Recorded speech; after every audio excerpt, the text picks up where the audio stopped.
Венко Филипче како министер за здравство во својот анкетен лист пријавил куќа од 464 метри квадратни изградена во 2017 година, како и стан од 130 метри квадратни стекнат како подарок во 2016 година.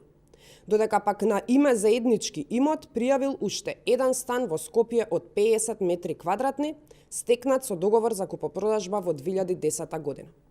Пратеникот Венко Филипче во 2024 година пријавил дека го поседува следниот имот. Стан во Скопје, стекнат со наследство во 2016 година, кој не го пријавил кога бил министер, а според тоа што го навел го стекнал пред да стапи на функцијата. Втор стан во Скопје, стекнат со наследство во 2016 година, кој исто така не го пријавил додека бил министер.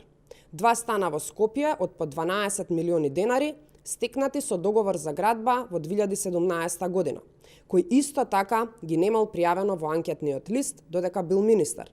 И за крај, стан во Центар стекнат во 2008 година со договор за купопродажба, кој исто така не го навел додека бил министер.